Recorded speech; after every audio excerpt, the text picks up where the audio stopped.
Започнахме с 200 лева инвестиция от малка стая, а сега отваряме огромно тато студио, което ни струваше повече от 100 000 лева. Това ще бъде серия от няколко видеа, които обхванаха грандиозното откриване, което направихме за нашето ново студио. Нямам ключ за студиото ми. Ека е бошката.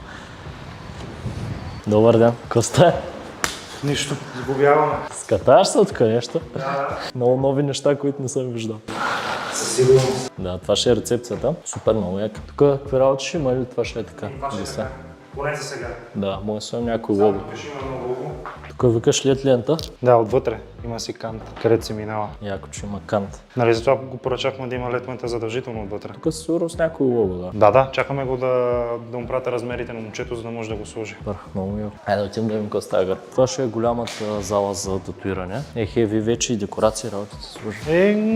Не на 100%, но... Картиници долу-горе, гледали ли сте къде ще са? Не, никаква идея. Долу със сигурност. Долу със сигурност. Може би там едната, но гледа под климатика да няма нищо, защото няма логика. Много добре кошетки. И кошетките. Това бачка ли? Да. Като заболекарство. Васко, идва и тук.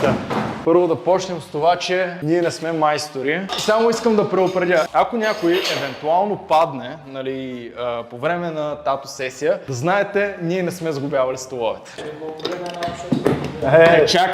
Чакай сега. Какво? Много бързо. Много претенции. Инкемперър си отваря бригада, която Се занимава само с сглобяването на мебели за тато студия. Както видяхте, яко са бачка тук. Монтират са техники, оборудване, всичко приготвяме и утре предстои да пренесем старото студио в новото. Всички ще се съберем след работа да организираме всичко, да стане бързо и от други ден да започнем работа. След като сглобихме останалите кошетки, сега остана да пренесем цялото оборудване от старото ни студио. Айде, пред студиото.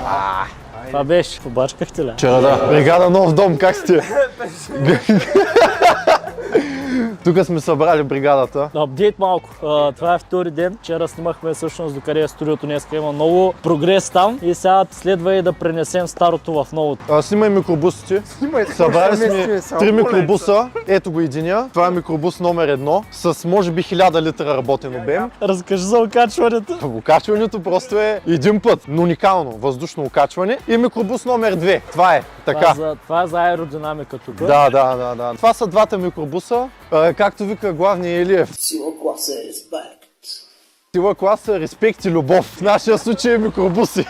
Готови сме с микробусите, с нашите возила. Има и още една седмица, имаме едно BMW и още едно Audi, което ще помага. И цялата работа е, че сега Васко трябва каквото всичко виждат хората на камерата тук, всичко да бъде изнесено. От 5 силни алфа мъжкари, алфа мъжаги, всеки един по 100 кг минимум, както е Нетко, както е Алекс. Корави мъжаги. Последната татуировка се дава частта на Слави Владиков. Слави, знам, че си феймъс, знам, че си инфлуенсър с повече от 15 000 последователя. Разкажи молята за последната татуировка в нашото студио. Си последният човек. Оказва се, че последният тато ще бъде мой. Кажи, какво мислиш за студиото, така един толкова популярен човек? Да. С толкова много последователи. Като цяло, татуистите и средата, която е тук, е страхотна, а новото студио е нещо невиждано за България. Мисля, че за целия свят. Не само за мене. И за Вселената. Мисля, че в Вселената няма да има нещо такова правено никога. Най-доброто тато студио в Вселената, това не очаква. Но за тая цел просто ще трябва да съберем целият еквипмент и да почваме. Ако искате, събираме всичко тук впред и после направо го... Разруха искам да е. Искам да е разруха, не знам какво има вътре. Тази награда, която е от Тато Експото, която най-добрите татуисти в България спечелиха, искам тази награда да я носим с кордон. Тя ще стои сама, с 3 коли около нея, просто ще бъде ескорт, защото много е важно. Как да сгънем кошетка за 2 секунди? Вай, как тежи. Който го може, си го може. Васко, нека да дадем на всички татуисти да кажат какво мислят за новото студио. Те още не са го и виждали. Не ме интересува. Какво мислите за новото студио? Че е невиждано, защото не съм го виждал. В цялата вселена, нали? Няма такова друго. Най-хубавото студио.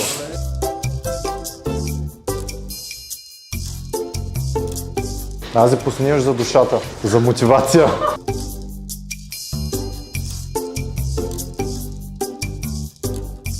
Сгъва се мега странно. Виж, чакай сега ще покажа. Е така. Е така? Нагоре. И в гърба на Тони. Иска да вземе стола, къс дабел да те избърли по гърба. Да. Славя и масите и столовите са перфектни. Перфектни. Е на та масата тръска да щупиш. Искате ли да го направим? Аз съм готов да прижаля една маса. А кой ще прежаля?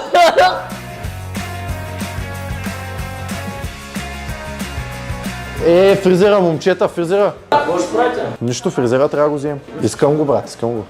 Вече ми харесва. Това е арт, това е изкуство и трябва да се държим с уважение към изкуството. Това кой го е правил? Рая Йорданова, Евел Татуру. Не, тя. Разликно текст. Теле? В нея стоят да раз го взема. Да. Човек, който е правил това, днеска ми писа. Трябва да вземе първо място, даже без офшор. Той знае, бе. Искам да качиш твоето пежо на тротуара, за да може Неде да спре до тебе.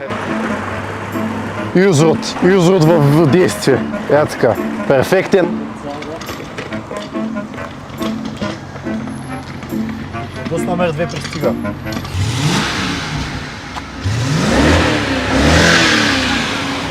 Обаче багажника ми е малко пълен, защото идвам от Бургас. 6 на милиметри се спрях от това. Какво е станало тук? Да е обор, да не е имало тук вътре. Дърва, брат. Да не сте гледали, така ли? Дърва, добре. Викам да не сте гледали кокошки. Не. Добре, защото на това ми прилича. Добре. Не е от кокошки. Айде да видим какво ще е такова, ма. Слави и Ази почнаха ли? Почнали са. И Слави е под ножа, снимай го Слави под ножа. В Слави припадаш ли? Влиза мъртвец. Защо застанал като... Да ме притеснявам аз, защото прави Финди. Да. Това са хора, такива хора да идват при нас. Аре, бахте славата бригада, половината седнаха. Аре, толкова ли ви пука за новото студио? Хайде, бандата на идиоти на орките. Ние сме орки, един с един не се прилича. Айде, отиваме вече на новото. Кажи, какво мислиш за студиото? Браво, бе. Как ми удари Лукса, просто си не представя. Укса, нали? Успокоява обаче Укса, нали? Вижте как като казвам и се успокои.